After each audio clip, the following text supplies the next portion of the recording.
Hello दोस्तों, मैं आज इस वीडियो में आपको 3D ज्योमेट्री जो क्लास 11 में इम्पोर्टेंट तो है ही, यह क्लास 12 में भी इम्पोर्टेंट है। जो मैं आपको इस वीडियो में बताने वाला हूँ कि 3D ज्योमेट्री को हम नाप के कैसे दिखा सकते हैं या दीवार के सहारे। तो मैं खिड़की के सहारे आपको दिखा रहा हूँ घनाभ प्रकार, और जिसमें होता है बिंदुओं की स्थिति किस प्रकार से होता है, जो मैं दिखाने वाला हूँ आपको। तो आप क्लास 10th में से 9 से पढ़ते आ रहे हैं कि आप जानते हैं कि जब दो अक्ष एक दूसरे को काटते हैं तो वहाँ पर मूल बिंदु का निर्माण होता है। तो इसलिए यहाँ पर यह एक वाई एक्सिस हो गया, ये पूरा वाई एक्सिस ले लीजिए, और यह एक्स एक्सिस। आप क्लास 10th 11th में आ गए हैं तो अब इसको आपको जेड एक्सिस लेना पड़ेगा। तो तीनों कटान बिंदु मूल बिंदु हुआ। तो आप यहाँ पे देख सकते हैं कि इसको हम कहेंगे एक्स एक्सिस, इसको वाई एक्सिस और इसको जेड एक्सिस। इसे हम समतल पर नहीं दिखा सकते, मतलब बोर्ड पर नहीं दिखा सकते। इसे हम दीवार के सहारे आपको बता रहे हैं, क्योंकि समतल में सिर्फ हम खाली आपको यही खाली दिखा सकते हैं, इसी वाला को एक्स एक्सिस वाई एक्सिस को, लेकिन जेड एक्सिस को नहीं दिखा सकते हैं। तो यह 3 तलों के द्वारा विभाजित होता है। एक एक्स ओ एक्स वाई की पहला एक्स वाई तल हो गया, और फिर हो गया एक्स ओ जेड, मतलब दूसरा तल हो गया, और फिर हो गया तीसरा तल में ही हो गया वाई ओ जेड। तीसरा तल माने कि फर्स्ट तल, सेकेंड तल, थर्ड तल, मान 3 तल से 8 अष्टांश का निर्माण होता है 3D ज्योमेट्री में।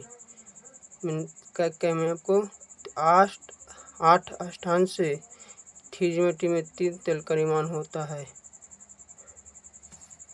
थैंक्स दोस्तों, मैं इस वीडियो में आपको बताने वाला हूँ कि आप क्लास 10th में ही पढ़े होंगे और 9 से पढ़ते रहे होंगे कि मूल बिंदु का निर्देशांक 0 होता है क्यों।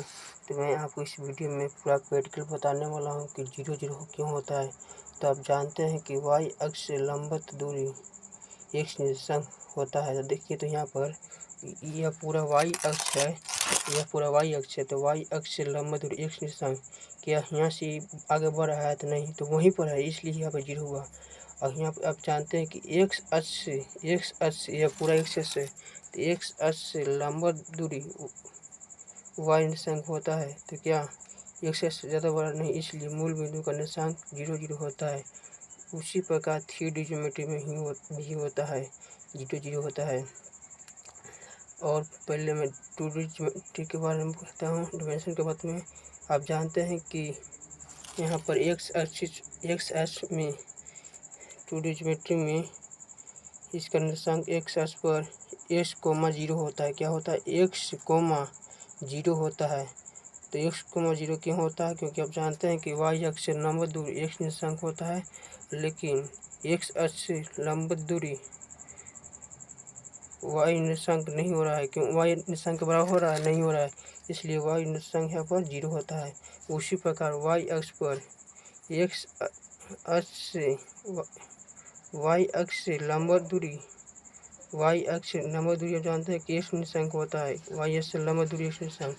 तो क्या यहाँ पर x निर्देशांक के बराबर हो रहा है? नहीं हो रहा है, क्योंकि वह जहाँ बिंदु वहीं है। तो इसलिए यहाँ पर x निर्देशांक क्या होता है? 0। और x अक्ष से लंबवत दूरी y निर्देशांक क्या यहाँ पर x वाई अक्ष के बराबर हो रहा है, इसलिए x निर्देशांक 0 हुआ। उसी प्रकार आप 3D ज्योमेट्री जानते होंगे। 3D ज्योमेट्री में अक्ष से नहीं होता है, यहाँ पर समतल के द्वारा होता है, क्योंकि मैं आपको पहला वीडियो में बताया। तो यहाँ पर ऐसे होता है, किसी बिंदु का निशान करने के लिए एक्स अक्ष पर क्या होता है, आप जानते हैं कि एक्स वाई तल से लंबवत दूरी एक्स वाई तल से लंबवत दूरी जेड निर्देशांक होता है, जेड निर्देशांक।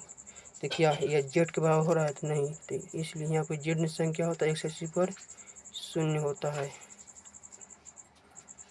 लेकिन वाई अक्ष से वाई जेड तल से लंबवत दूरी, वाई जेड तल से लंबवत दूरी एक्स निर्देशांक होता है, तो क्या यह एक्स एक्स के बराबर हो रहा है, इसलिए यहाँ पर एक्स निर्देशांक होता है। और इसी प्रकार यहाँ पर यह जेड है, एक्स है, जेड अक्ष तल से लंबवत दूरी वाई निर्देशांक होता है, क्या है वाई ऊपर जा रहा है, नहीं जा रहा है, इसलिए यहाँ पर वाई निर्देशांक क्या होता है, शून्य होता है। तो इसलिए एक्स अक्ष पर किसी बिंदु की स्थिति 3D ज्योमेट्री में s, 0,0 होता है। उसी प्रकार मैं वाई अक्ष पर बताता हूँ आपको, वाई अक्ष से लंबवत दूरी, वाई अक्ष पर किसी बिंदु के निर्देशांक कैसे हम ज्ञात करें। तो वाई अक्ष पर किसी बिंदु के निर्देशांक, तो मैं आपको बता देता हूँ कि वाई अक्ष पर किसी बिंदु की स्थिति को निर्देशांक को ज्ञात करने के लिए सबसे पहले एक्स एक्स की जैसा ही है, क्योंकि आप जानते हैं कि एक्स वाई से लंबवत दूरी जेड निर्देशांक होता है। क्या जेड अक्ष के बराबर हो रहा है, नहीं हो रहा है, तो इसलिए जेड निर्देशांक 0 हुआ। और वाई जेड से लंबवत दूरी एक्स निर्देशांक होता है, तो क्या एक्स एक्स के बराबर नहीं हो रहा है, तो इसलिए 0 हुआ।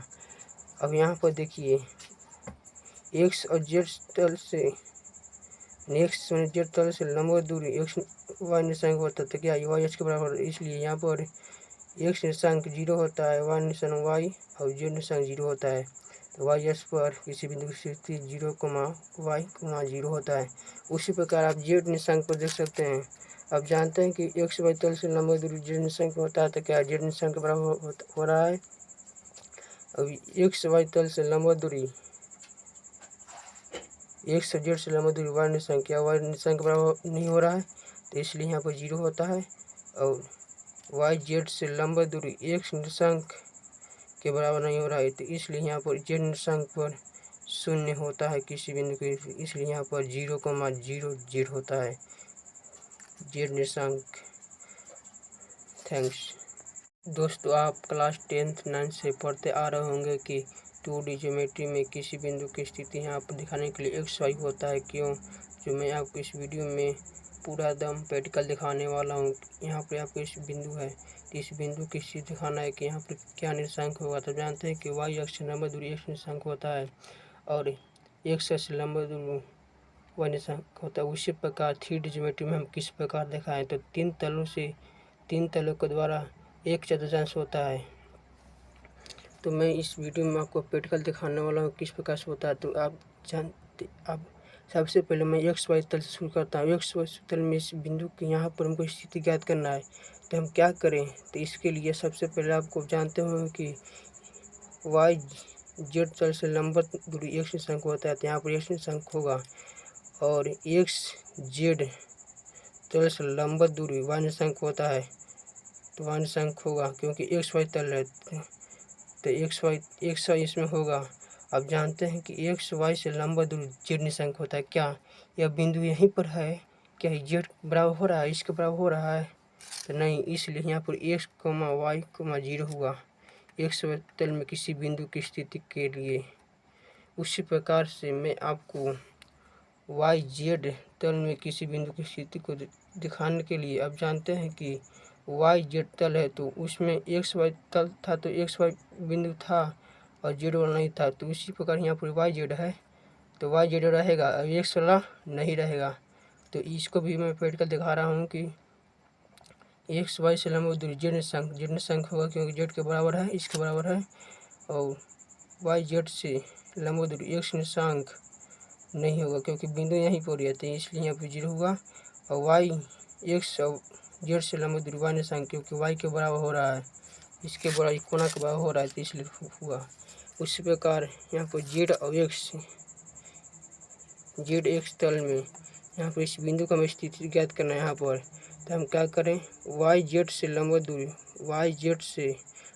दूरी एक्स निर्देशांक हो रहा है तो होगा, क्योंकि इसमें एक्स जेड होगा लेकिन वाई नहीं होगा, क्योंकि यहाँ पर एक जेड से लंबवत दूरी वाई निर्देशांक नहीं हो रहा है, क्योंकि वाई के बराबर नहीं हो रहा है, तो इसलिए 0 हुआ और इसके बराबर हो रहा है। थैंक्स।